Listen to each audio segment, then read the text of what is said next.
This is a 1970 CUDA.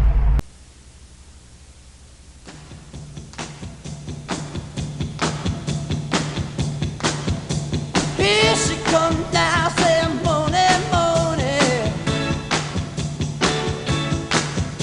Well, shoot 'em down, turn around, come on, morning. Hey, she give me love and I feel alright now. You got me tossing and turning, feeling right, and I feel alright. I say yeah, yeah, yeah, yeah, yeah. Well, you make me feel so good, yeah, so good. Alright, come on, alright, baby, say yeah, yeah, yeah, yeah, yeah. Wake me, shake me, moaning, moaning. It's a guy that I know built this car, so I didn't build it, but I know a little bit about it. I did have a little bit to do with the engine. I built it years back. It's about a 500-inch what you call a wedge motor. Start life's a 440. It's got a scat rotating assembly. It's all 4340 H-beam rods, forged pistons. I think it had a Molly piston in it. Ported Edelbrock heads. Lloyd Elliott did the heads. It's got a custom ground hydraulic roller cam in it. Bullet did that cam. Cloy's true roller. I believe it's got Harlan Sharp rockers on it. This one's running a Phytech fuel injection, so it's about as modern as you can get. It's got a 4L80 behind it with a adapter. Works pretty good. So it's all shifts off a throttle position and speed inputs and outputs, stuff like that. So works a lot better than the old school stuff. There's really not a good automatic overdrive to put behind a Mopar, so you have to do a 4L80 or some version.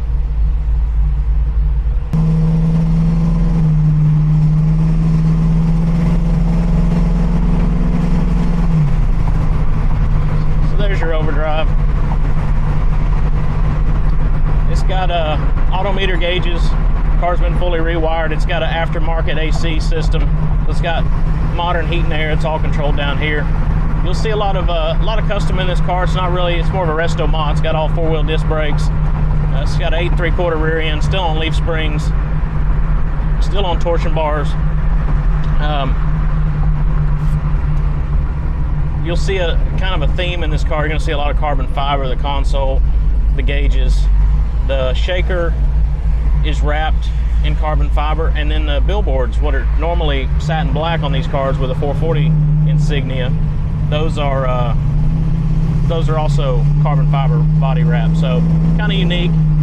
You're definitely not going to see yourself at a car show. Nothing's going to really compare to it. The spoiler's also done in carbon. It's got American Racing wheels on it, 5-spoke. I think they're 18s, but I'll have to look. Don't quote me on it. It's also got a Hydrotech Hydro Boost system, so you don't have to worry about the big cam in here affecting your brakes with the vacuum. Just gives you a solid pedal all the time. You know, you got power brakes no matter what. Same thing comes in the diesel truck, so it's bulletproof.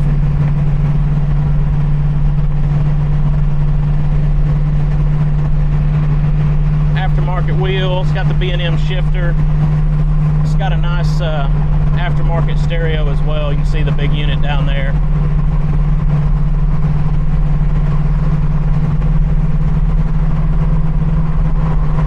Ride's smooth. Ride's good. The paint and body works really nice for gold. It's base coat, clear coat, of course. The car had local guy did all the metalwork and paint and body.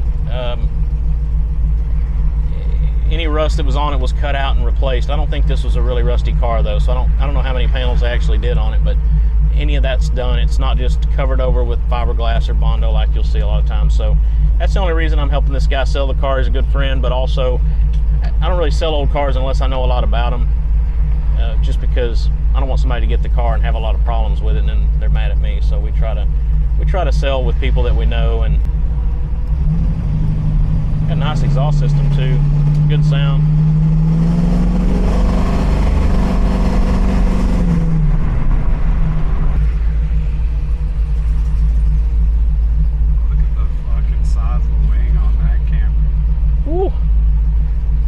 Must have been having downforce issues. It is a full custom. They even painted it to match, kind of.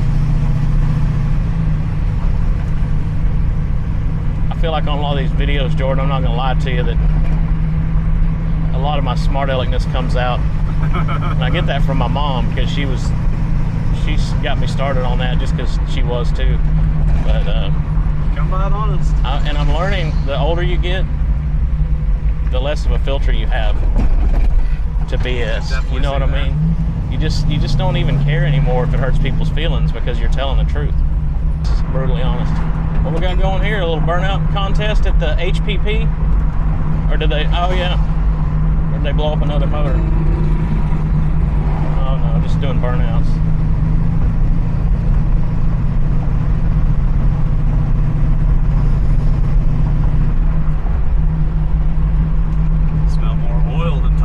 Yeah. I'll tell you, if you haven't ridden in a lot of torsion bar cars, that's what I'm not a Mopar nut by any stretch. I'm more of a Ford guy.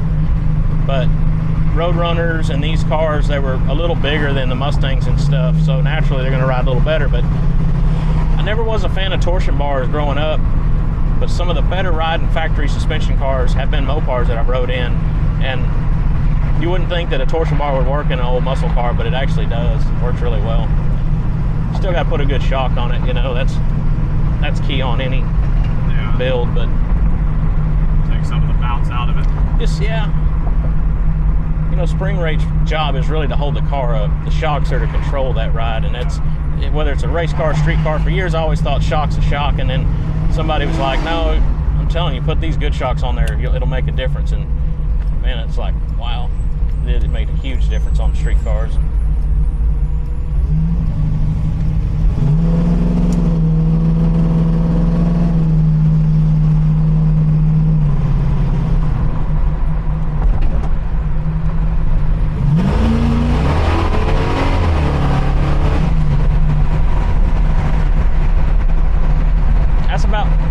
Motor made 580 or 600, made over 600 pounds of torque.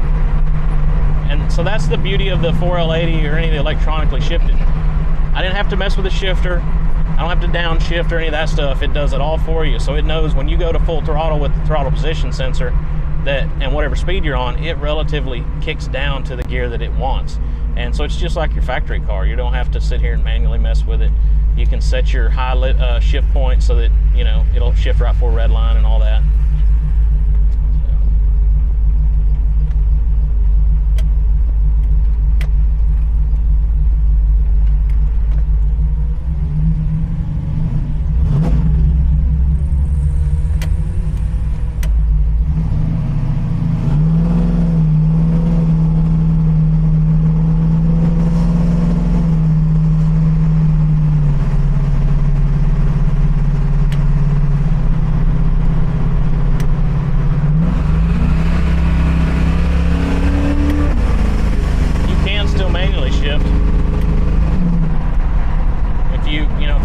Track, or you just messing around and you want to, you can still manually shift it too.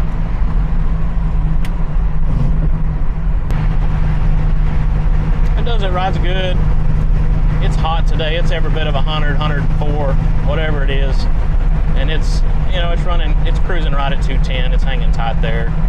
It's not creeping or anything. It's steady. Good oil pressure. 40 pounds with it hot at idle. 70 when you rev on it.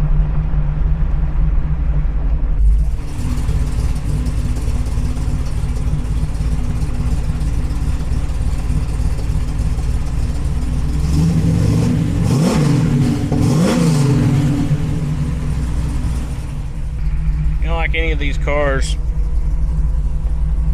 we would prefer that you come out and see it in person. I mean, it's a big money purchase. This car is going to be north of 100. I don't even know what he's got in it, but it's got to be a fortune. But you know, pictures and videos are great, but on a purchase this big, we highly recommend you come out and see it. We take for a ride in it, put on a lift, show you how everything works. That way you know what you're buying, because it's a big investment. We've got a really good reputation about what we sell, and we try to be really honest about these cars. But like I said, we didn't build this car from zero. The underside's also really nice. I mean, it's all painted, looks great. So it's a good car. If you want to buy it sight unseen, we're glad to do any kind of videos, put it on the lift for you. We hope this video helps you make that decision. Customer's not interested in any trades. It's just going to be a strictly buy it deal. There's no money owed on the car. It's all free and clear Texas title. So if you get serious about your next hot rod for your collection, check it out. If this isn't what you want, go to our website, grubbsmotorsports.net, and you'll see a bunch of other cars on there for sale. We've got several right now, really nice cars. So we'll have this one up here in a day or so once we get all the pictures up, and Jordan will do the YouTube on it.